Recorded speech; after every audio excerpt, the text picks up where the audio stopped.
Keep going, Jelly. It is Thursday, November 9th, 2023, 7:01 here in the East Coast, and candidates last night clashed on a wide range of issues during the last night Republican presidential primary debate in Miami over there on one of those other channels. This all happening while former President Trump holds a dueling rally in the same city at the same time. Wow, Rachel Campos-Duffy is down in Miami talking to the voters this morning. You're in the eye of the storm, or the day after the storm, Rachel. But first, let's check in with Peter Doocy at the White House with the top debate moments. Hey, Peter.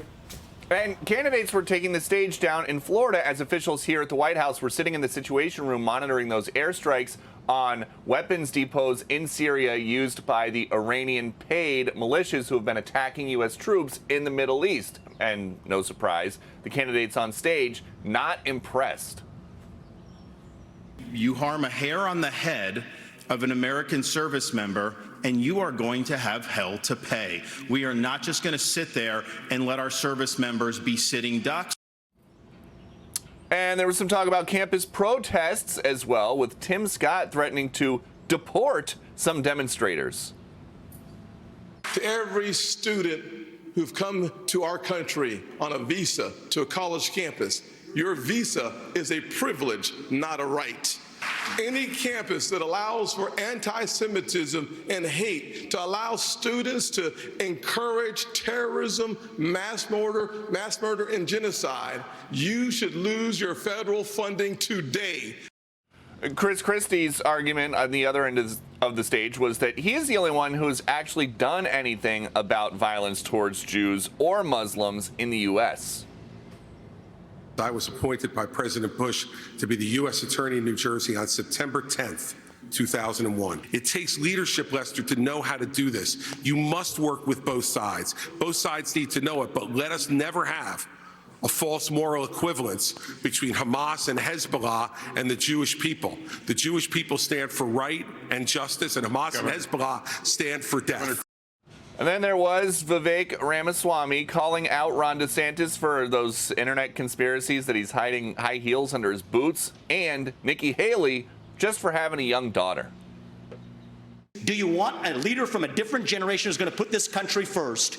Or do you want Dick Cheney in 3-inch heels? All right, Mr. In which case, we've got two of them on stage tonight. I wear heels. They're not for a fashion statement. They're for ammunition. She made fun of me for actually joining TikTok while her own daughter was actually using the app for a long time. Leave my daughter out of your voice. Your adult daughter. The next generation of Americans are using it. And that's actually the point. You're just the easy answer. That's the first time we've heard scum on a debate stage this cycle, and maybe in any cycle. That is as personal as it gets. Those two did not shake hands at the end of the night. Back to you. When you go after a family. Peter, you don't have TikTok, do you? No. Why? So nobody can go after you, Dad, and say your kid has TikTok. Yeah. Thank you. All right.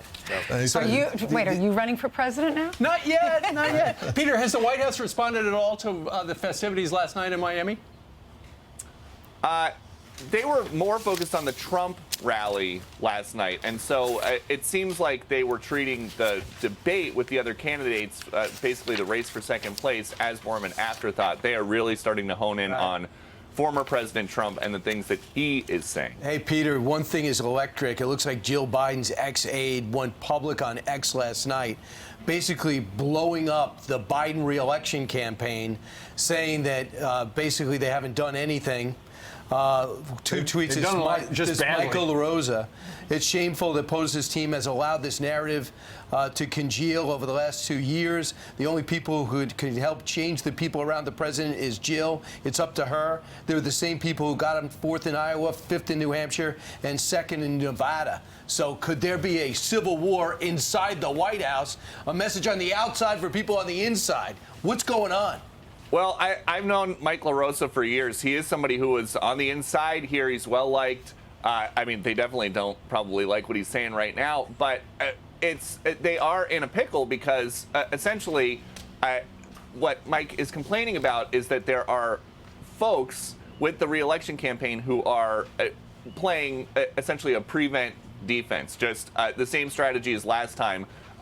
less of Biden, let people focus more on Trump, and just hope for the best at the end.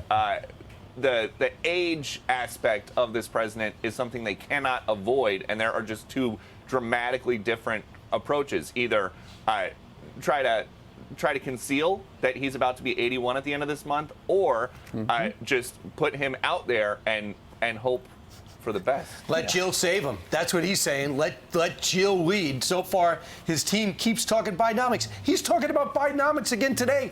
Nobody cares. No one's buying it. But, Peter, after the election on Tuesday, I was reading in Axios this morning, apparently second gentleman Doug Emhoff said last month at an event that their path to victory, the Biden-Harris, is Dobbs, which is the abortion issue, and democracy. That's their game plan. That's the whole thing. And if you remember last time, it was just all about COVID. They don't have COVID anymore. They've got to come up with something else. And you notice that they're not really leaning in when it comes push comes to shove on the economy. They want to talk about abortion. That is something that is getting people out. They see it election after election after election. And so former President Trump is going to have to come up with something kind of like what we heard Nikki Haley saying last night, something that can pass. Right. Gotcha. Right. Thanks, Peter. Thank you. Stay off TikTok. So you got the president losing right now in Arizona. You got him losing in Georgia. He's losing in Michigan. He's losing in Nevada, and he's losing in Pennsylvania. He won all these states the last go around. The only state that he still is maintaining that is a swing state is Wisconsin. Yeah. The other thing to keep in mind is their strategy is destroy Trump, make him the worst person on the planet. And I couldn't believe how quick they got to that. Yesterday on The View, Hillary Clinton called him a Nazi, calling him Hitler, excuse me. So really, so Hitler's running for re-election. So their goal, my guy's terrible, but we're going to make your guy unelectable who will destroy the country. And I just think people should be aware of that. Make your own decision. But if someone's going to call somebody else Hitler, that's how desperate it is. She doesn't do anything without a reason behind it. Well, Hamas didn't attack Israel when he was president. Afghanistan did not have the withdrawal when he was president. And Russia did not invade Ukraine when he was president. He was saying that last night at his rally. Now, back to the abortion issue that Republicans are going to have to figure out. Nikki Haley said, I'm pro-life. She said, but we don't need to judge people who are pro-choice. She said, I had a roommate in college who was raped, and she was worried that she was pregnant, and I didn't judge her based on whatever decision she was going to make. Right, and what she has said in the past is she is not behind a national abortion ban. Obviously, that's not what the Supreme Court said. They said every state's got to decide it. And last night she said, essentially, she is for something that would pass. She was asked whether or not she would be behind a 15-week ban. She said, I'm behind something that will pass. Interestingly enough, if you just are getting up, we had Lee Carter on a little while ago, about 20 minutes ago, and she said, according to the people who watched the event last night over on NBC, the dialers picked Nikki Haley as the big winner of the event. The problem that these Republican candidates are facing right now is that none of them can really get oxygen. I mean, you got Donald Trump that is so far taking ahead. Everything out of the room right now. I think Ron DeSantis actually had his best debate performance. I thought he did well, too. Different moments. He seemed a lot more likable as he was addressing the policy, strong on the issues. But is it enough to get him to win Iowa? I know everyone is talking about Kim Reynolds' endorsement, but right now Donald Trump is still up by 30 points in that state. And here's the thing, when he's not doing something, he's in court. And when he's in court, everything stops, and you look at Donald Trump. And this civil case, terrible for him, his business, absolutely. Yeah, it's not criminal. But nobody thinks that he's being treated fairly. Right. Nobody. I flip around to the biggest. They're having trouble with this because this is a total political hit job on his stuff for inflating things that banks have no problem with. You know, I'm so sorry, Ainsley. Go ahead. Well, to your point, Brian, you're talking about the litigation that's happening. I think these Republican candidates that are on the stage are waiting for that big moment with the court case that takes him out of the race. Meanwhile, Republican voters are saying, this is unjust. Yeah. So I don't think they're reading the room quite right now. Well, in several things when I was watching last night, you think, does this really even matter? Trump's approval rating is higher than all of those 5 people combined.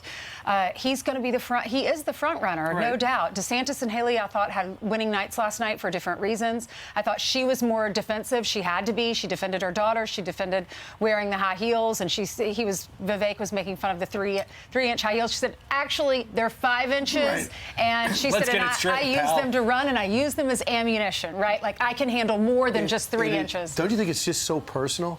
I looked at 2 people just like it was personal. And he was going after DeSantis too, because it's all over social media that he wears the cowboy boots so he looks taller. So that was a hit on both of them. But no one really cares about that. They want to hear the issues. I thought Ron DeSantis did great because he was very measured. Yeah. And that's what people want to hear. That's ultimately what goes on with debates. That ultimately is why we have dispatched Rachel Campos-Duffy to a diner down in Miami to talk to the folks. Where Rachel, do the people think that it was just really personal last night? I heard that from several of them. By the way, I'm a 4-inch heel person, so that just want to set the record straight on that one. Listen. When you're really short, you need that extra inch there. Listen, this is a very interesting crowd here. The Hispanic vote is really turning out to be super competitive. When you put Trump and Biden together, it's almost 50-50. We've never seen that before in a presidential race. So a very competitive vote. I've been talking to everyone here. I'll give you a feel for where they're at. How many give me a show of hands if you're for Donald Trump? I mean, look at that. It's almost everybody. How many here were at the rally last night? Quite a few were at the rally as well. Jose, you were at the debate. No, you were at the rally. No, I was watching the debate. You were watching the debate. All right. Tell me what you thought about it. I think Haley was strong with the abortion topic. And then Ron, I liked how he talked about China and how he handled the China topic. But you're still a Trump guy. No, I'm more inclined to Haley. Oh, you are? Okay, you are inclined towards Haley? But between Biden and Trump, I would vote Trump 100%. Okay. All right, we're here with Madeline. She is supporting Trump. Yes, I'm a Trumper. What did you think of the debate last night? I didn't watch it. But I have seen him very much, and I think that Vivek is my second choice. I think he is young, he's vibrant, and I like everything he says. He does what all his actions are, I think, that we need in this country, the change that he wants. What's the number one issue for you? The border. The border scares me. There's so many millions of people here that we don't know who they are. And with all this, with Israel, the problem in Israel and Palestine, I really think we have to be very careful what happens here. And you're illegal. You became a citizen when you were like 5? Oh, yeah, like 5 when I came from Cuba. So this is important to you. Yes, and I love the United States, and I love this country, and I'm very thankful for being here. And we need to make sure that we keep it the way it was, very American, and make America great again, for sure. All right. Well, that gives you a flavor of where people are at here in La Carreta in Miami. Thank you so much. Back to you guys. Are you standing on 4-inch heels right now? I am. I'm going to show you. Okay. I gotta see. 4 inches. Oh my goodness! Look at that. Good traction. All right. Thanks, Rachel. Thank you, Rachel. The 4 inches are great. I've tried 5 inches. I have one pair. And what happens? You feel like I you're have on to walk stilts? like this, and then I just put. It's like you were in a circus on 5 So inches. they only come in 2 sizes. No. You can get a kitten heel. You want to show us your shoe? Yeah, Carly, did someone say shoes? 4 or 5 person. You can walk in 5. Yeah, it's a little, you do a lot of standing and sitting in this job. Well, you're already tall, Carly. Yes, thank you for confirming. Yeah. I think all of the guys are at sea level. Right. Excuse me, Carly, I have some breaking news. Is Okay, that go ahead. Yes, by all means. Carry away. I'll check in with you later. All right, to a Fox News alert now. The U.S. military carried out airstrikes on a Syrian weapons storage facility. The Pentagon says Iran used those facilities to stage attacks against American bases in the Middle East. U.S. bases in Iraq and Syria coming under fire at least 42 times since the start of the war in Israel. And right now, the IDF is carrying out major raids in the West Bank. Trey Yingst is live on the ground in Israel. Hey, Trey. Yeah, hey guys, good morning. I do want to start with that breaking news. We understand right now Israeli forces are operating in the West Bank city of Jenin. The Palestinians say at least 8 Palestinians have been killed so far, and there are reports of an Israeli drone strike taking place in the West Bank. We are working to gather more information on that developing story, and we'll bring it to you as we get it. Here on the ground along the Israel-Gaza border, we've been watching as Israeli forces continue their operations inside the Gaza Strip 34 days into this conflict. You can see here just over the border inside Gaza, it appears Israeli forces may have located yet another tunnel entrance. They've been trying to destroy Hamas's above and below ground infrastructure. And the Israelis say overnight with new airstrikes, they were able to eliminate the head of Hamas's anti-tank missile array. They also targeted using the Navy a number of different positions that they say were threatening Israeli forces inside the Strip. We do know 34 days into the conflict, Hamas and Islamic Jihad still have the ability to fire rockets toward major population centers. We saw some of that fire earlier today, sending thousands of Israelis to bomb shelters. We should also note that as this is taking place, what you see here on the eastern side of Gaza, on the western side of the Strip near the Mediterranean Sea, Israeli forces are working to further surround Gaza City and push deeper into the Strip. They say overnight they were able to destroy another Hamas command center amid heavy battles with the militant group. Guys? All right, Trey Yingst live in the region. Trey, thank you very much. Stay safe. All right. Absolutely. All right, let's hand it over to Carly. She has some headlines for us. Hey, Carly. Yeah, hi. Good morning to you guys. I certainly do. Starting with this new overnight, Hunter Biden filing a defamation suit against the former CEO of Overstock.com. It accuses Patrick Byrne of falsely accusing the president's son of soliciting a bribe from Iran. The suit was filed the same day House Republicans announced subpoenas demanding testimony from Hunter, President Biden's brother James, and the Biden family business associate Rob Walker. This major development comes as the House Oversight Committee conducts its ongoing impeachment inquiry. Fox News legal editor Carrie Kupek-Urban says Hunter's legal team has a lot of explaining to do. Hunter's lawyer put out a statement yesterday saying that he's happy to appear publicly at, quote, the right time. What that right time is, I don't know. Hunter's attorney calling the subpoenas, quote, another political stunt aimed at distracting from the glaring failure of Congressman Comer and his MAGA allies to prove a single one of their wild and now discredited conspiracies about the Biden family. Happening today in New York City, former President Trump's civil fraud trial resumes. Both sides are expected to present motions. Ivanka Trump testifying yesterday that she, quote, wasn't privy to her father's financial statements. Trump's lawyer, Alina Habas, spoke to us earlier on Fox and Friends First to say what she expects to happen today. Today is a really important day. We're going to move for a directed verdict saying that they have rested yesterday. You didn't prove the elements of the case. This case should be dismissed. It should never have been brought. Trump's legal team also accusing the prosecution of laughing at Ivanka's testimony. I'm Steve Doocy. I'm Brian Kilmeade. And I'm Ainsley Earhart. And click here to subscribe to the Fox News YouTube page to catch our hottest interviews and most compelling analysis.